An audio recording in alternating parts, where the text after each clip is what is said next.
We were hunters and foragers. The frontier was everywhere.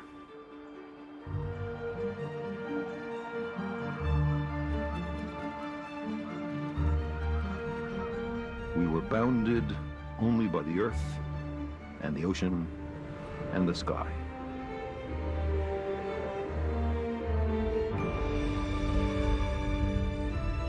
The open road still softly calls, like a nearly forgotten song of childhood.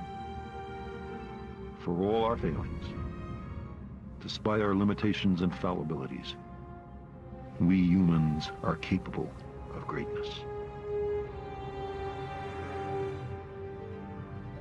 How far will our nomadic species have wandered by the end of the next century and the next millennium? Welcome back to the shores of the cosmic ocean. An immensity of space and time, a vastness still mostly uncharted. We're bound for the possible worlds revealed by science. We'll take a ride on the underground worldwide network that no one knew was there. I'm going to tell you a first contact story that's true. We'll meet some of the most courageous people who ever lived. And we're going to venture into the future we can still have, to the homes of our distant descendants among the stars. Science can carry us across that vastness, but without imagination, we go nowhere. Our ship of the imagination is propelled by twin engines of skepticism and wonder.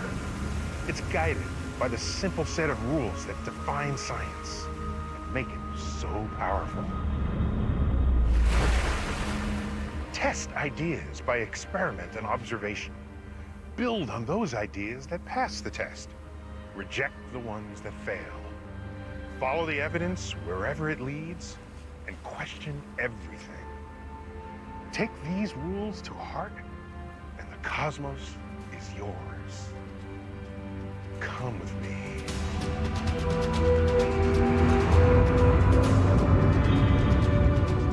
On this voyage, we're bound for a distant galaxy. And we'll discover how we, as a species, became explorers of the cosmos.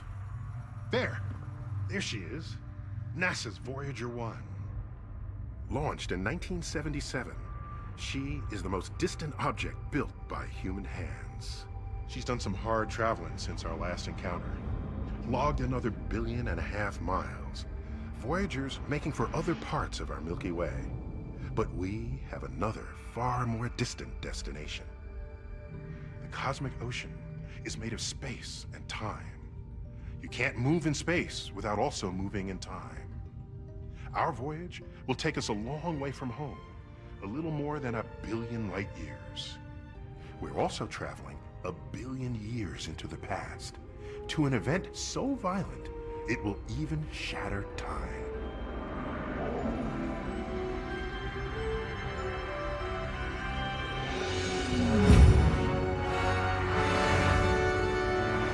Now we're getting close to our destination. This is what we came for. These two black holes were born from the collapse of a pair of massive stars. And they've been doing a gravitational tango ever since, for millions of years. We're here for the climax. When those two collide, they will set off a space-time tsunami that will stretch and compress space in all directions. And it will slow down time itself before speeding it up and slowing it down again.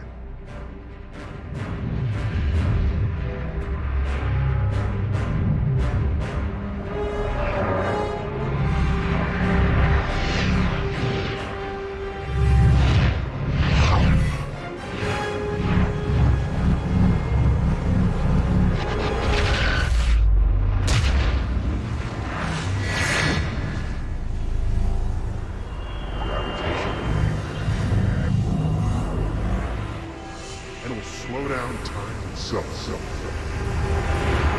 It will set off a space-time tsunami Press space in all directions. Billion light years away.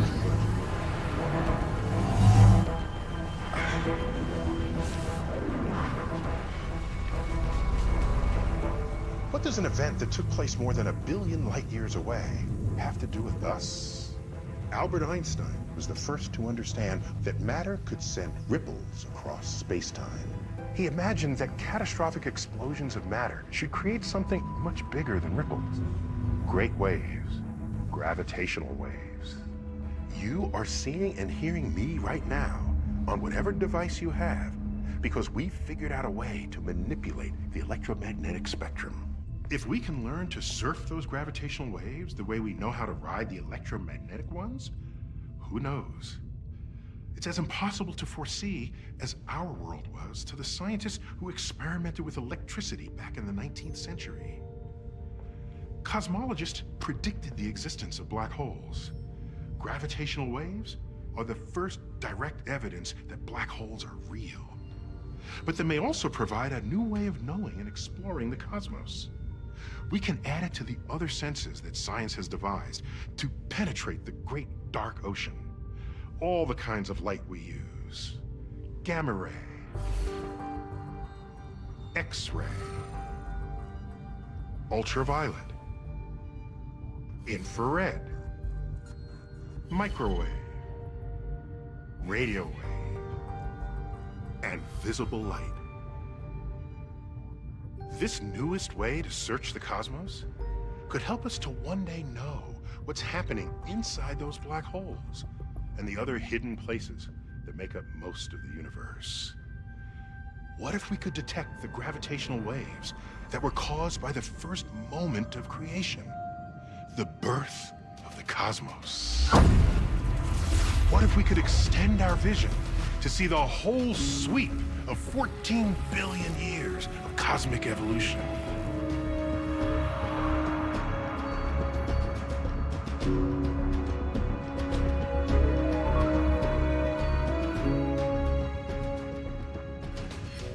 So, how did we get so smart? We know something about the evolution of our species, but how did the human mind evolve? Where did that crazy ambition to climb the ladder to the stars come from? How did we become a way for the universe to know itself? It started over there.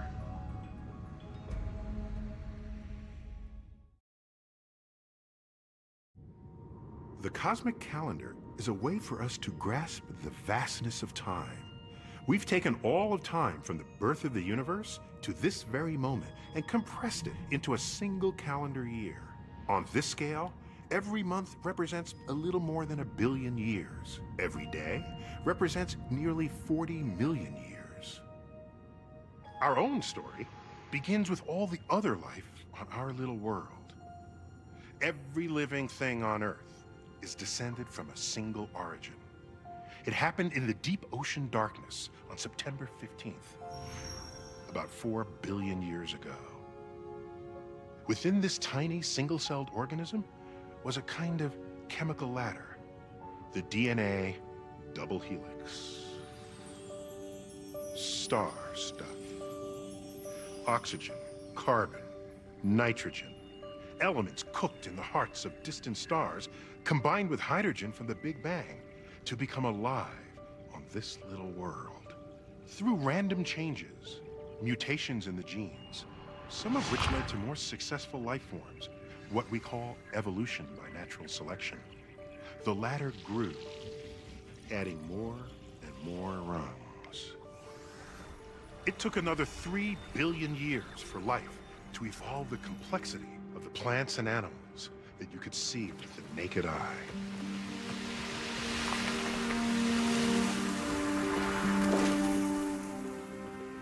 If the cosmic calendar had holidays, surely December 26th would be one of them. Sometime on this day, about 200 million years ago, the first mammals evolved. They brought a new feature to life on Earth, the neocortex. Back in the Triassic, the odds were against her kind. But the dinosaurs that terrorized the mammals went extinct. It was the evolution of the neocortex in small, furtive creatures such as this one that enabled their descendants to take over the planet. Mammals brought something else that was new. They suckled their young. They nurtured them, and there was love. Mother's Day on the cosmic calendar. Evolution by natural selection means that those living things able to better adapt to their environment are more likely to survive and leave offspring. Intelligence can be a huge selective advantage. The fate of this planet was changed forever by an event involving just 13 atoms. How small is 13 atoms? It's a quadrillionth the size of a grain of salt. A mutation occurred in the DNA of just one of our ancestors. Every source of self-esteem, everything we've learned and built, might come down to nothing more than this. One base pair of a single gene, just a single rung, programmed the neocortex to grow larger still and fold more deeply. Maybe it was a random zap from a cosmic ray, or a simple error in transmission from one cell to another. Whatever it was, it led to a change in our species that would ultimately affect every other species of life on Earth. It happened late on New Year's Eve, on this cosmic calendar of ours.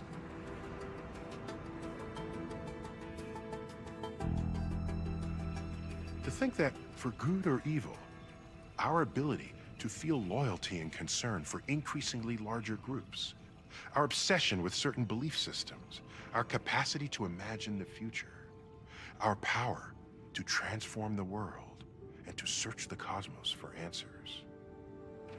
The very name we gave to our own species, Homo sapiens, Latin for wise persons, all of it comes down to nothing more than a single rung on our tiny DNA ladder to the stars.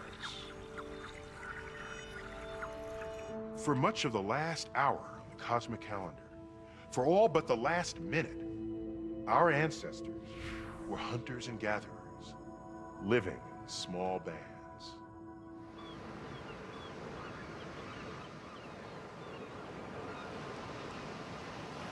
You know, when people just shrug and say, chalk it up to human nature, puzzles me. They're usually talking about our greed, our arrogance, our violence. But we've been human for at least a couple 100,000 years. For most of that time, we weren't that way at all. How do we know? From the accounts of explorers and anthropologists encountering surviving hunter-gatherer societies across 4 centuries. There are, of course, exceptions, especially in the circumstances of extreme scarcity. But the overwhelming consensus paints a picture of humans who lived in relative harmony with each other and the environment. We shared the little we had because we knew that our survival depended on the group. We didn't prize wealth beyond our needs because possessions would just weigh us down as we wandered. We were different from our non-human primate ancestors, with their alpha males bullying their way to dominance.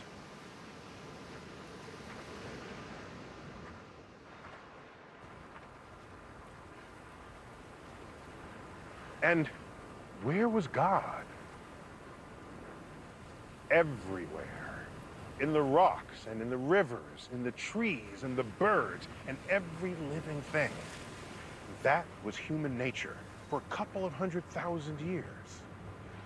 I'm standing on the southern tip of Africa and imagining what it was like sometime in the last hundreds of thousands of years.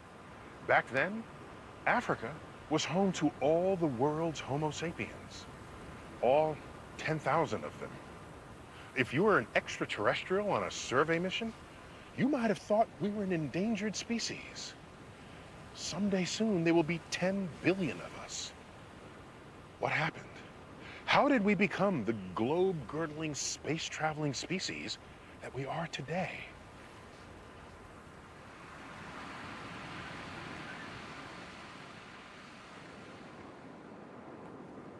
Welcome to the first laboratory on Earth. We're in Blombos Cave, where the evolution of the mind made a great leap. Our ancestors were conducting chemistry experiments here with a mineral rich in iron, ochre. They used it to decorate objects with bits of red color, but it may have also had other uses, to preserve animal hides, or as a medicine, or as a way to sharpen their tools, or maybe as an insect repellent. And they engraved the ochre with symbols, something completely new on the planet Earth. Art. Not to be eaten, not to provide shelter, but to symbolize something. Or just to be. Looks a little bit like a ladder or a double helix. Whatever it was supposed to be, it's the earliest remnant we have of human culture. We had found a way to leave behind something distinctly human, a means to communicate, however enigmatically, to you and me, 100,000 years away. A great power was discovered here in Blombos Cave.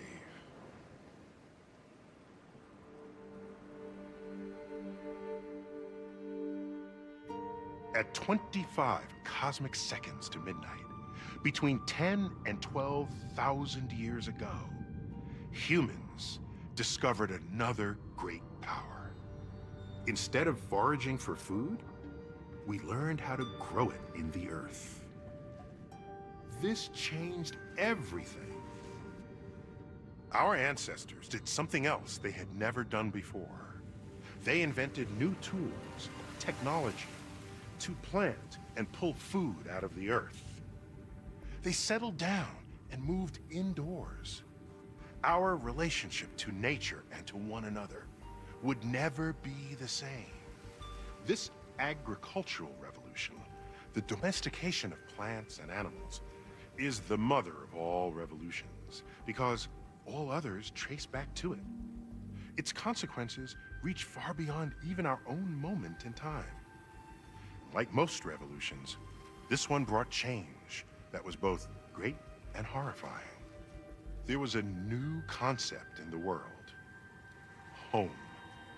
A specific place on the planet where your ancestors and you were born and lived. And over time, these settlements grew larger, until about 20 cosmic seconds ago, or around 7,000 BCE.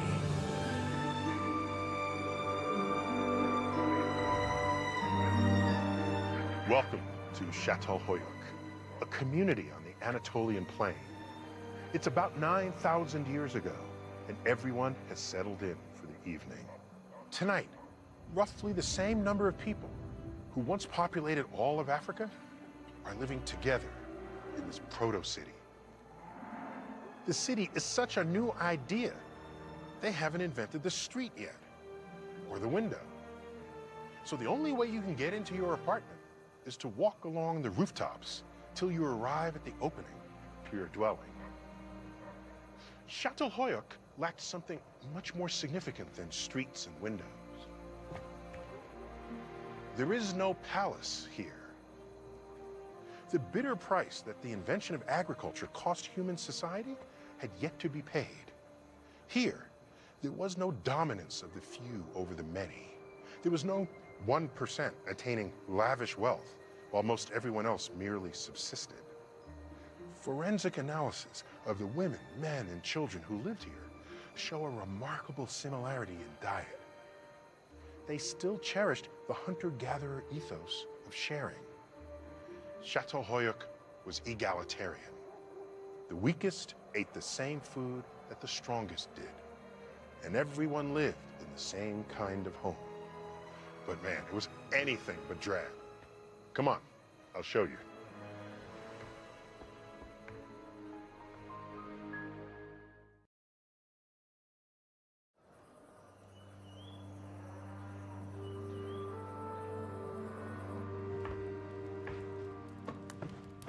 This was a typical apartment in one of the first cities, Çatalhöyük, in what is now Turkey, as it looked about 9,000 years ago. They were a lot like us. This bit of volcanic glass, called obsidian, made an excellent mirror. If we could only find a way to see all the things that were once reflected here. This apartment was home for an extended family of 7 to 10 people. Every apartment had a similar floor plan. Bedroom, living room, kitchen, plastered auroch head. The people of Çatalhöyük had a passion for decorating. Apartments were richly appointed with the teeth and bones and skins of animals. The ochre that our ancestors picked up in Africa about 100,000 years before was now the medium of choice for the interior decorators of Çatalhöyük.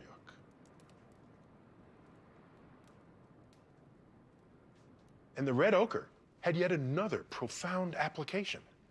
They used it to create an entirely new art form, the map. For the first time ever, humans created a two-dimensional representation of their location in space and time. This is where my home is in relation to the volcano. And with a few magical strokes, the artist sent a message across 9,000 years. I was here when the volcano awakened.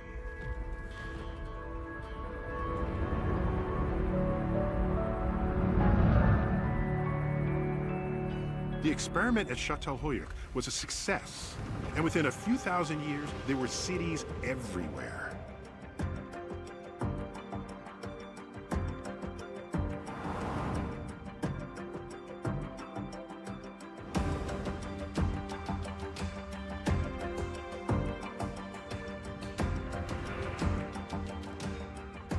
When different kinds of people congregate in a single place, ideas are exchanged and new possibilities arise.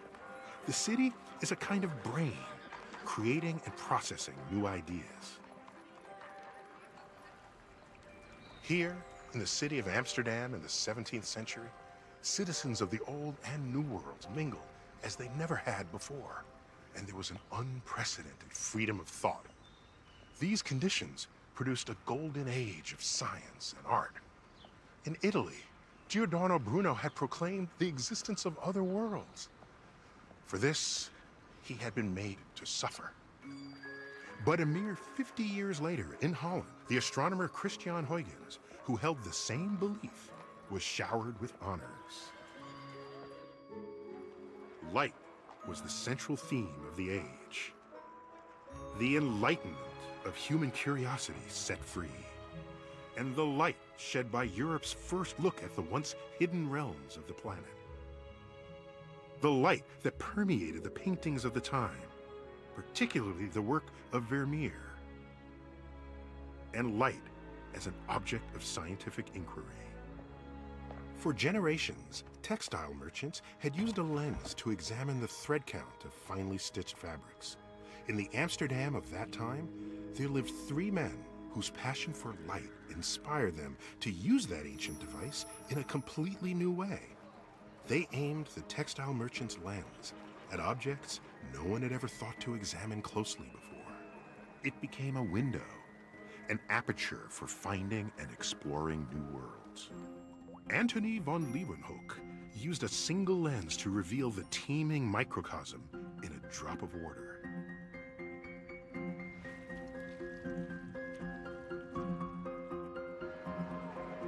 His friend, Christian Huygens, used 2 lenses to bring the stars, planets, and moons close enough to reveal their features.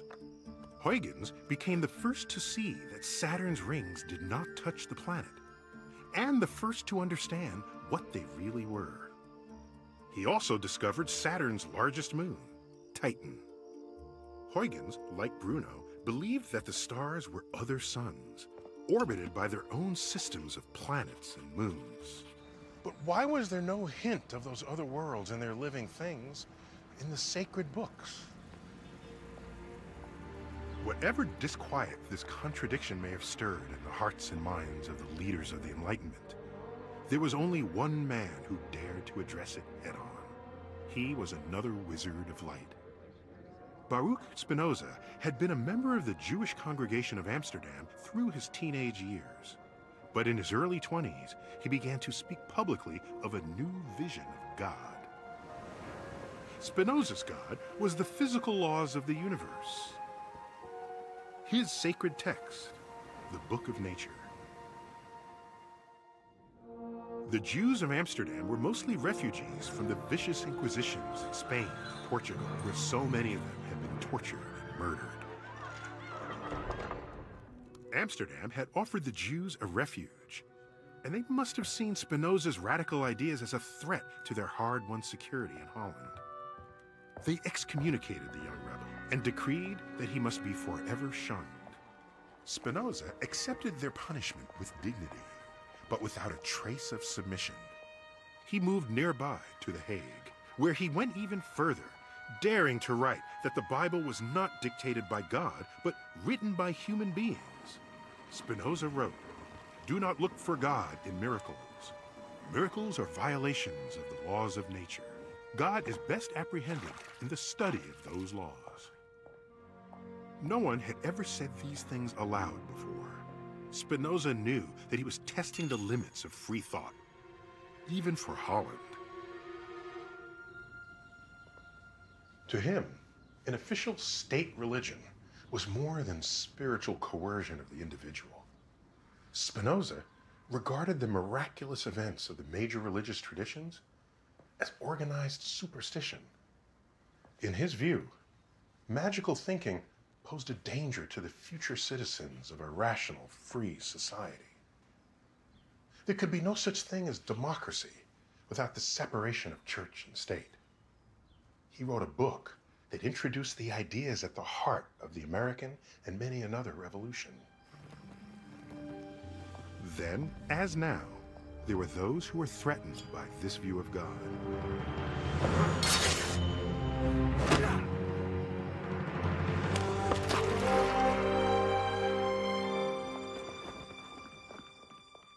Spinoza continued to write and speak about his revolutionary view of God, always wearing the slashed cape as a badge of honor.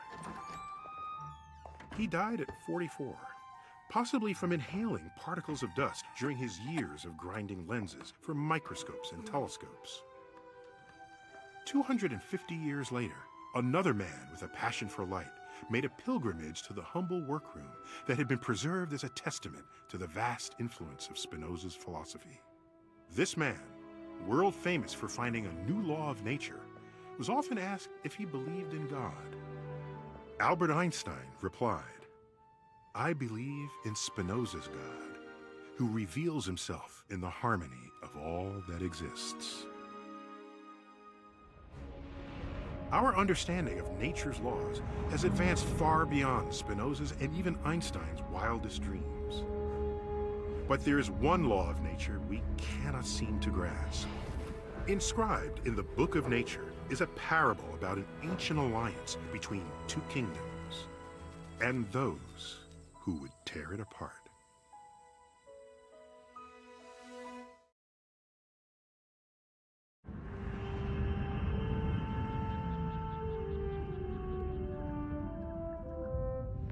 Long ago, there were two kingdoms. An alliance was formed between them, one that would bring them both riches beyond measure. A partnership lasting more than 100 million years. And then, a new kind of being evolved in one of the two kingdoms. Its descendants plundered the riches and violated the alliance. In their arrogance, they became a mortal danger to both kingdoms and to themselves.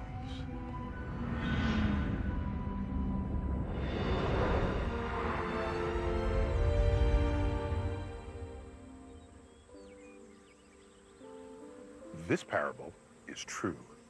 It's the story of two of the half-dozen realms of life on Earth, the plant and animal kingdoms. It's not easy being green. Sex is challenging when you're stuck in one place. There's no dating. You just sit there and cast your seed to the winds. Literally.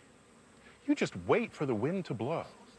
If you get lucky, some of your pollen will be carried away and land on the sexual reproductive part of another plant. The plants play this hit or miss game of chance for a couple of 100 million years until insects evolve to play Cupid. What resulted was one of the great co-evolution marriages in the history of life. The insect would visit a flower for a dinner of protein-rich pollen. Inevitably, some of the pollen would stick to the body of the insect. The insect would visit another flower, bringing along the leftovers on its body. That pollen fertilized the next flower, allowing it to reproduce. It was a win-win deal for both the flowers and the insects, causing a series of delightful evolutionary developments. A new plant arose that produced sugary nectar in addition to the pollen. Now, the insects came not just for their basic meal of pollen, but also for dessert. The insects got chubbier, evolved furry bodies, and even little pouches on their legs to snag more pollen on their daily rounds of the flowers. Now, there were bees.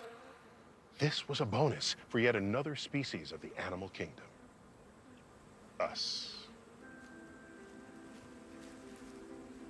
We are indebted to the bees and their fellow pollinators for something even more vital to our survival. Every third bite of food you take, and this is even true for those of us who are omnivores, was made possible by them. 35% of the world's crops depend on their cooperation. The plants eat starlight, and we and the animals, we eat plants. And they don't just increase the quantity of available food, we owe them for much of the biodiversity that has made our food supply so dependable. But we're working them to death. And for the first time ever, many kinds of bees are on the endangered species list.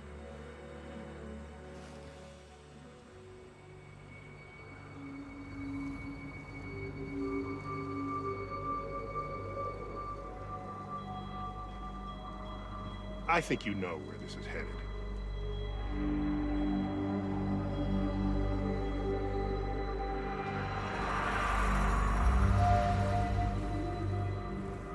The blessing and the curse of the invention of agriculture has brought us here, to the halls of extinction.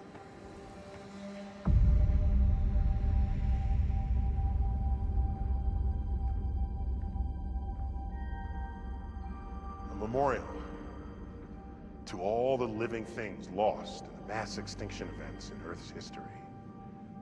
It's a monument to the broken branches on the tree of life. 5 times in the history of life, cataclysmic geological and astronomical events have threatened to extinguish life itself. The 6th one is different. The last time we were here together, this hallway had no name. Why? Because back then, a scientific consensus had yet to be reached that we were in the midst of a mass extinction event. That's changed. Now, this hallway has a name. It's ours. The Anthropocene. Anthropo, from the Greek word for human. And scene, the Greek word for recent.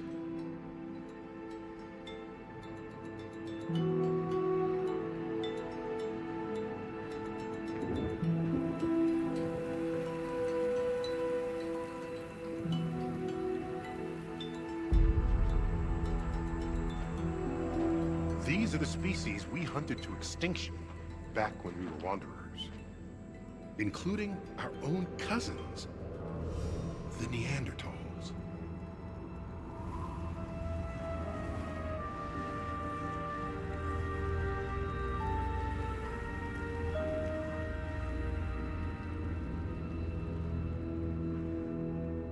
What is it about us as a species that wherever we go, we bring death?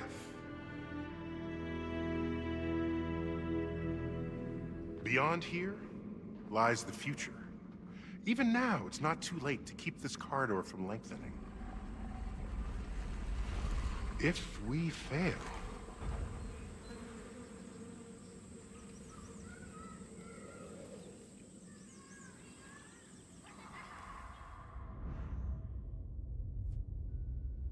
But if we succeed, come with me.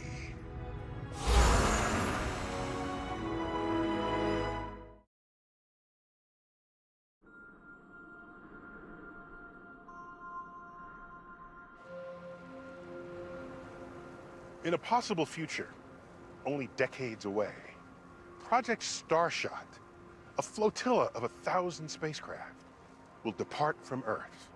This part of the Atacama Desert, west of the Andes Mountains, is so dry that it hasn't rained in recorded history. And that's great for us, because we're going to need the clearest of skies.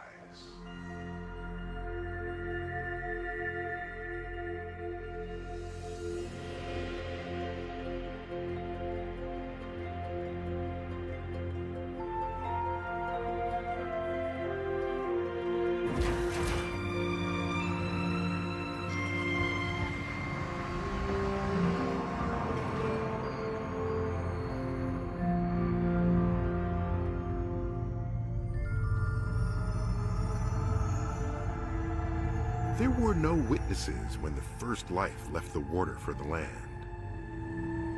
There was nobody to file a report when the first birds took to the skies. But this is one great leap that will be documented in every conceivable way. The whole world is watching. We are, after all, sending our first craft directly to the planets of another sun, the Alpha Centauri system. These are the ships that will carry our senses there. These are interstellar sailing ships, propelled by light. Their hulls weigh but a gram, and they are no larger than a pea. And yet, they're equipped with all that NASA's Voyagers have, and more.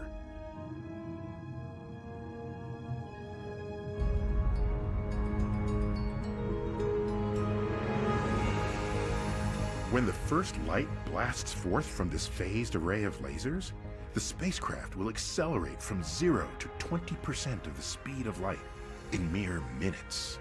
Inside each nanocraft is everything needed to perform the preliminary reconnaissance of the worlds of another star and return that visual and scientific information back to Earth. Space is mostly empty. But there are tiny dust particles that could wreak havoc if they were to collide with nanocraft traveling at such high speeds.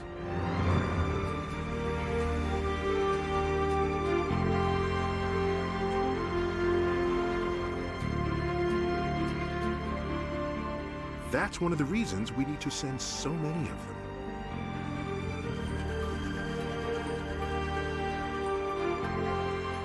Voyager 1 is traveling at 38,000 miles per hour. It left home more than 40 years ago. It will take these nanocraft only 4 days to overtake her. That's pretty fast, but still only 20% of the speed of light. Proxima Centauri is 4 light years away. That's a 20-year one-way trip. Orbiting Proxima Centauri, there is a world in the habitable zone where we think life might flourish. Our robotic emissaries will send accounts from these new worlds. Their messages will race back to us on radio waves at the speed of light. They'll take 4 years to reach us. 20 years one way, 4 years back. That's a 24-year round trip. Many of you will be there then, to read and to write those new pages in the book of nature, and to chart our future course. No longer bounded by the earth, the ocean, or the sky.